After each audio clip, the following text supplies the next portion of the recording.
Jangan lupa subscribe di YouTube channel Metro TV News dan juga nyalakan notifikasinya. Ya, pemerintah berupaya mengganti rapid test sebagai metode penyaringan pasien COVID-19. Salah satu alat baru yang masih dalam proses pengujian adalah Genos yang dikembangkan oleh UGM. Seperti apa sebenarnya cara kerja dari alat Genos ini? Sudah bergabung bersama kami Ketua Tim Peneliti dan Pengembangan Genos, Kuat Triana. Selamat pagi, Dokter Kuat. Selamat pagi, Mas Ade. Selamat pagi, Metro TV.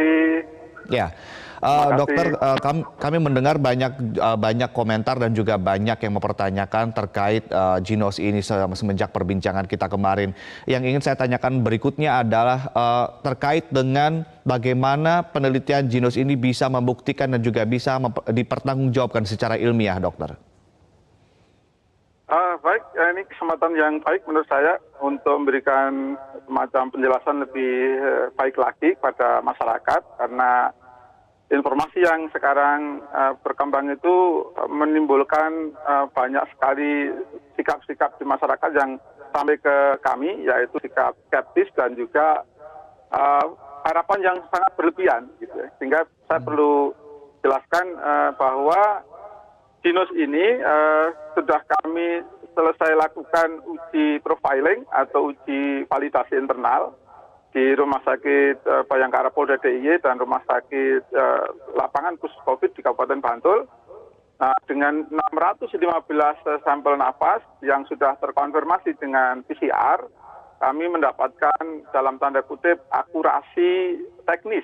Ya, akurasi teknis ini belum akurasi secara medis, sekitar 97%. Nah, istilah 97% itu kemudian memberikan kami keyakinan bahwa ini siap untuk dilakukan uji tahap berikutnya, yaitu uji diagnostik. Atau mungkin masyarakat kadang-kadang salah dengan istilah uji diagnostik itu dengan uji klinis, yang sebenarnya uji klinis cocoknya adalah untuk obat atau untuk vaksin. Jadi mungkin penjelasan kami yang terkait dengan 97% itu adalah keyakinan bahwa kami harus melanjutkan untuk uji berikutnya, yaitu uji diagnostik. Nah, saat ini kami sedang menyiapkan tahap selanjutnya itu untuk uji diagnostik adalah dengan satu, kita harus mendapatkan ethical clearance. Dan alhamdulillah ini kemarin sore kami sudah mendapatkan, walaupun dengan beberapa revisi. Kemudian juga harus ada sertifikat uji kelayakan dari BPFK Kemenkes. Dan yang ketiga adalah persyaratan lain yang sesuai dengan Permenkes yang sedang kita dalami. Jadi 3 persyaratan itu harus kami lalui, dan itu saya dan teman-teman tim peneliti mohon dukungan pada masyarakat semua. Baik. Kemudian, Ya, Dokter Kuat, ada satu kemudian yang menjadi pertanyaan. Ini kan artinya sebuah temuan revolusioner lah ya. Apakah kemudian ini sudah ada respon dari dunia internasional terkait ini, mungkin ke tim penelitian? Alhamdulillah ini untuk prosedur atau protokol penelitian ini kami telah submit ke standar website clinicaltrial.gov, dan itu alhamdulillah sudah di-accepted. Itu maknanya adalah bahwa kami telah dianggap memenuhi standar etik, juga standar protokol yang diterapkan di dalam penelitian pengembangan alat medis, katakanlah begitu. Nah, ini sudah terpublish. Kemudian saat ini kami juga sedang menyiapkan, jadi kalau pengakuan internasional selanjutnya kami ini sedang menunggu untuk publikasi. Jadi mudah-mudahan sih kalau lancar semua dan accepted, mudah-mudahan di sebulan berikutnya kami sudah mendapatkan publikasi itu, nanti akan kami sosialisasikan bahwa ya itu. Baik. Kemudian ya silakan. Iya, Dokter Kuat, kemarin juga Anda menyatakan bahwa alat ini akan siap diakses oleh masyarakat akhir November begitu ya. Dan banyak yang terkejut dengan akurasi 97%. Banyak yang sangat berharap, tapi bisa diingatkan kembali, mungkin banyak juga yang kemudian skeptis. Nah, tadi Anda juga sudah sempat mention atau sudah sempat menyebutkan bahwa ada akurasi teknis, ada akurasi medis. Yang 97% yang Anda sebutkan ini adalah akurasi teknis. Bisa dibedakan, Dok? Apa bedanya akurasi teknis dan apa akurasi medis, supaya masyarakat tidak terlalu kemudian terlalu banyak berharap, lalu kemudian tidak terlalu banyak skeptis juga? Baik. Jadi yang kami sebagai orang teknis 97% itu maknanya seperti kalau kita sebut sebagai keadegan dari sistem Genus ini di dalam mendiferensiasi antara nafas seorang pasien yang positif COVID dengan pasien yang negatif COVID dikonfirmasi dengan PCR. Sementara kalau akurasi nanti yang terkait dengan medis itu nanti kita peroleh setelah uji diagnostik. Di mana uji diagnostik itu nanti ada 3 persyaratan. Yang pertama atau 3 sifat yang akan kita kerjakan. Yang pertama adalah consecutive sampling. Mohon maaf kemarin saya sampaikan random. Karena nanti dengan consecutive itu maksudnya adalah setiap pasien yang datang ke Polycovid dengan indikasi yang memang perlu diswab, kemudian dimasukkan sebagai partisipan apabila mereka setuju dengan mengisi information yang sudah kita sediakan. Jadi itu yang pertama. Jadi kemudian multi center kemarin sudah saya sampaikan bahwa kami harus tidak dalam satu tempat, kemudian juga triple blind itu juga harus kita patuhi gitu ya. Kemudian setelah nanti uji diagnostik itu kami akan mencocokkan atau tim independen akan mencocokkan apakah katakanlah yang dideteksi atau yang dihasilkan dari Genus ini akan sama dengan yang dikonfirmasi dengan PCR. Jadi head to head begitu. Nah itulah namanya ini sebagai yang kita sebut sebagai akurasi bidang medis, atau lebih tepatnya sebetulnya di dalam medis itu yang kita kenal adalah sensitivity dan specificity. Yang itu nanti terkaitan dengan positif dan negatif yang benar, atau kita akan menghindari dua-duanya nanti. Positif palsu dan negatif palsu. Dua-duanya mempunyai potensi yang sangat berbahaya. Jadi akurasi seberapapun nanti itu akan kita dapatkan setelah uji diagnostik. Itu adalah yang nanti kami harapkan dengan protokol yang standar ini dan kemudian juga dengan bantuan dari beberapa pihak, kemudian mudah-mudahan ini bisa tidak terlalu mengecewakan lah. Mudah-mudahan juga tinggi. Harapannya gitu Mas Ade. Baik, jadi yang perlu digarisbawahi atau jadi fokus perhatian masyarakat saat ini adalah akurasi medis nanti, begitu ya dok ya? Ya, betul. Ya. Oke, Anda tadi mengatakan alat ini sudah mulai diakses masyarakat pada akhir November. Apa saja tahapan yang saat ini tengah ditempuh dan dilakukan? Baik, 6 unit yang sudah kami develop itu kemudian sudah selesai menjalani uji profiling. Kami sedang menambahkan menjadi nanti 10 alat untuk uji diagnostik. Ini sedang kita kebut dalam minggu ini. Mudah-mudahan juga sudah selesai sehingga nanti pada saatnya uji diagnostik itu kita tidak lagi hanya dengan 6 karena ada 10 rumah sakit yang akan berpartisipasi. Mudah-mudahan dengan 10 unit yang nanti kita sebar itu sekaligus kita uji durability dari Genus, sekaligus juga kita ingin memastikan bahwa saat ini kami sedang menyelesaikan prototipe kedua. Yang tadi itu namanya prototipe pertama, Mas. Jadi yang sekarang saya selesaikan adalah prototipe kedua. Prototipe kedua itu disiapkan untuk prototipe mass production. Jadi prototipe kedua itu nanti kita hanya membuat dua unit, tetapi nanti ada uji-uji termasuk uji mekanik. Misalnya kalau jatuh bagaimana, kalau ini ditiupkan sekian lama terus menerus, kemudian diberikan kejutan listrik dan sebagainya, sampai uji keamanan untuk pasien dan sebagainya. Walaupun ini nanti tidak ada hubungannya dengan pasien, tapi dengan operator mungkin perlu kita pertanggungjawabkan juga. Jadi harapannya nanti kita akan setelah itu selesai uji prototipe kedua ini selesai, mudah-mudahan minggu depan kami sudah mulai menyelesaikan evaluasi dan kita sudah harus menetapkan sistem yang harus kita kembangkan nanti menjadi mass production, sehingga harapannya sih nanti sekitar awal November, mudah-mudahan kalau ini lancar, mohon doanya semua, kami sudah bisa memulai untuk produksi yang minimal 70 unit minimal, karena kami diberi mandat dari Badan Intelijen Negara yang alhamdulillah ini sudah tim konsorsium industri, kami sudah terus bekerja. Dan mudah-mudahan juga nanti setelah 70 unit itu kita sebar, tentunya dengan aturan-aturan yang nanti harus diperhatikan juga. Kita nanti akan mengevaluasi lagi terkait juga nanti dengan sensitivity, specificity juga terkait dengan akurasinya. Oke, Dok, terkait dengan Jinos ini banyak yang tentunya masih timbul banyak pertanyaan begitu ya, dan saya ingin mengkonfirmasi sekali lagi dan juga ingin dokter menjelaskan kepada masyarakat bedanya apa sih ketika kita bicara swab test untuk PCR atau rapid test yang selama ini diambil darahnya dan juga tes Jinos ini. Nanti kita akan, dokter nanti akan bisa menjawabnya usai jeda, dan pemirsa tetaplah bersama kami Metro Pagi Prime Time segera kembali. Ya, Anda kembali bersama kami di Metro Pagi Prime Time. Ini ada salah satu aspek yang belum terjawab secara detail.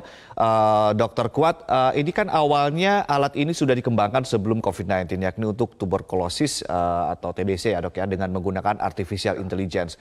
Sekali lagi mungkin bisa dibedakan cara kerja dari swab test, rapid test, dan Jinos ini bedanya apa? Oke, baik, terima kasih Mas Ade.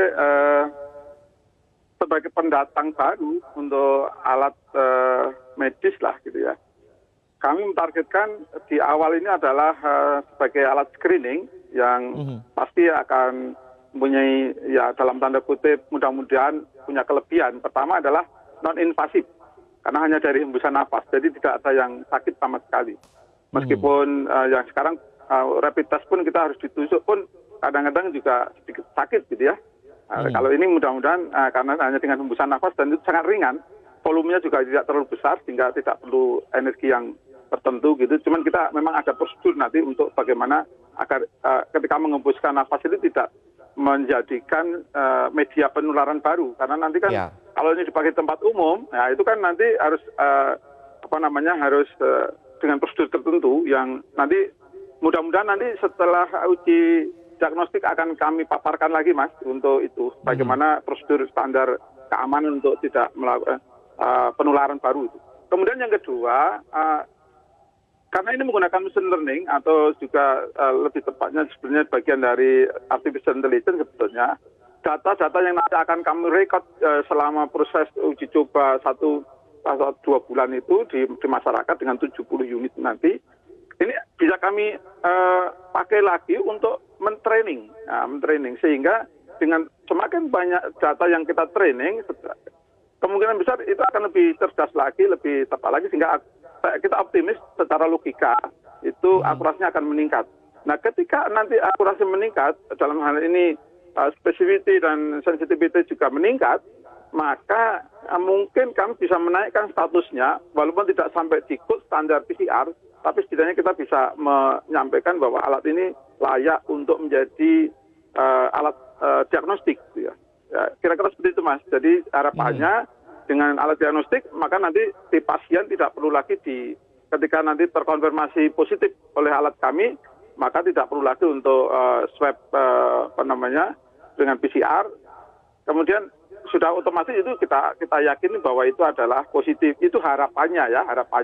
Tapi hal yang seperti ini memang baru terbukti nanti ketika pertama uji diagnostik dilalui dengan baik, kemudian juga uji di lapangan setelah ini nanti 70 unit nanti menyebar ke masyarakat, itu juga akan kita pakai untuk men-training ulang. Setelah itu pasti harus berhenti trainingnya, tidak boleh kemudian terus menerus kita training karena nanti kalau sudah di lapangan itu menjadi masalah gitu. Saya kira itu harapannya seperti itu Mas. Iya, Dok, Anda mengatakan ada banyak yang skeptis terkait dengan penemuan atau inovasi dari alat ini. Kalau kita lihat juga kan kita sudah lihat ada tes swab sebelumnya, ada juga rapid test, dan kita tidak menutup mata bahwa ini adalah sebuah industri. Artinya akan ada resistensi terhadap alat ini. Bagaimana kemudian tim dari Anda dan juga sejauh ini apa yang kemudian diberikan atau pendampingan apa yang diberikan oleh pemerintah terhadap hasil penelitian ini? Ya, saya kira perhatian dari pemerintah dan pihak-pihak yang terkait dengan riset ini adalah luar biasa ya. Kami dapat support dari Badan Intelijen Negara, termasuk pendanaan fabrikasi sekian banyak unit itu. Kemudian juga dari TNI Angkatan Darat, dari Polri yang mereka menyediakan rumah sakit untuk dipakai dan sekaligus biaya PCR-nya mereka tanggung. Kemudian juga dari beberapa kementerian, termasuk juga Kementerian BRIN pasti ya, Kementerian Kemendikbud, Dikti itu juga sangat concern. Bahkan Kemenkes pun juga otomatis ya, karena itu kaitannya dengan kasus ini. Kemudian bahkan Kemenlu pun Mas itu sangat mensupport kami. Kaitannya nanti akan ada beberapa komponen yang harus kami impor. Pengawalan oleh Kemenlu dan mungkin juga Bea Cukai melalui Kementerian Keuangan juga sangat-sangat besar nanti artinya bagi kami. Gitu. Baik. Jadi memang ini banyak pengawalan yang ini sudah mulai banyak diperhatikan oleh pemerintah. Baik, Dok, berikutnya nanti ketika kita sudah mulai masuk kepada tahapan produksi, ini akan diproduksi oleh institusi lainkah atau tetap oleh UGM? Nanti akan diproduksi oleh mitra strategis industri yang bermarkas di Jogja sebetulnya. Jadi di Jogja itu ada klaster-klaster industri yang sangat spesifik, ada yang fokus ke mekanik, kemudian ada fokus ke elektronik, ada software yang AI-nya itu, kemudian juga akan yang terkait dengan aksesoris, bahkan perizinan, standarisasi, itu masing-masing udah punya satu tugas masing-masing. Bahkan kami ada kerjasama juga dengan perusahaan nasional yang sudah kita saya ketahui track record-nya, ini tergabung di dalam satu konsorsium. Ya, jadi kami di UGM tidak ada fasilitas produksi secara massal seperti itu, tetapi nanti assembly-nya tetap di UGM. Kami di UGM punya STP namanya, ya di situ nanti produk itu akan di packing, akan di assembly, kemudian diuji dan sebagainya ada di UGM. Artinya industrinya sudah siap begitu ya untuk memproduksi ya, sudah ada begitu ya? Sudah siap. Sudah siap. Oke, kalau yang peminat atau mungkin calon yang kalau kita bicara soal misalnya calon vaksin, sudah ada banyak kan orang-orang berbondong-bondong untuk memilih vaksin A, vaksin B. Nah, itu untuk alat ini gimana? Adakah sudah ada calon pembeli, calon peminat atau seperti apa, Dok? Ya, kalau berandai-andai dan saya sebenarnya tidak bisa langsung mendapatkan data itu ya.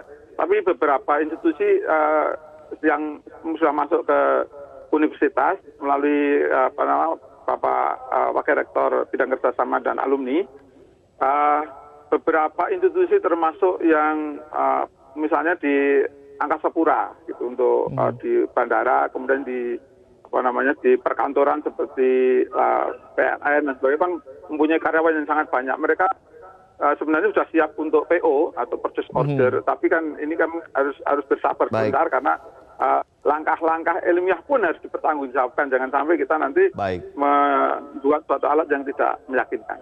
Baik, Dok, terakhir ini kan kalau kita baca beritanya bahwa alat ini bisa untuk melakukan terhadap 100.000, itu maksimalnya 100.000 pemeriksaan atau 100.000 tes begitu ya, dengan kita lihat berarti ini sudah bisa dibilang murah ya dibandingkan dengan tes-tes yang lain. Apa yang ingin Anda sampaikan dengan hasil juga yang mungkin relatif lebih sangat singkat dengan durasi kira-kira hitungan menit sudah ketahuan hasilnya. Apa yang ingin Anda sampaikan kepada mereka yang skeptis? Apa yang ingin Anda sampaikan kepada mereka yang terlalu optimis terkait dengan alat ini? Iya, terima kasih Mas. Jadi sebenarnya alat ini kan kalau boleh dibilang dari segi waktu deteksinya itu kan memang kami bisa pastikan 2 menit itu pasti sudah dapat untuk mendapatkan hasilnya gitu ya. Ya saya kira itu juga harus diperhatikan juga, dan harapannya lagi karena nanti dengan estimasi 100.000 uji itu sebetulnya adalah estimasi ya, bukan nilai fix. Bisa lebih kurang, bisa lebih dari itu. Artinya tidak berarti kalau nanti sudah 100.000 kali dipakai itu kemudian alatnya rusak, tidak juga kan. Kami mengestimasi dengan hati-hati karena kami menggunakan sensor yang sudah lama, 12 tahun kita pakai, sehingga kita punya keyakinan yang tinggi. Harapannya lagi adalah dengan nilai penggunaan sekian banyak itu untuk per unit, mudah-mudahan cost per pengujian itu juga sangat-sangat murah gitu bagi pasien. Kan ini concern juga kan. Percuma juga kita membuat alat alternatif sudah cepat tapi mahal juga kan gitu. Sehingga ini harapannya nanti segera bisa membangkitkan kegiatan ekonomi yang saat ini sempat terpuruk, resesi. Kemudian ya itu saya kira harapan-harapan dan mohon doanya bagi para warga Indonesia khususnya agar alat ini bisa betul-betul sesuai harapan yang kita inginkan selama ini. Begitu, Mas. Baik. Baik, terima kasih Dr. Kuat Triana telah bergabung bersama kami di Metro Pagi Prime Time.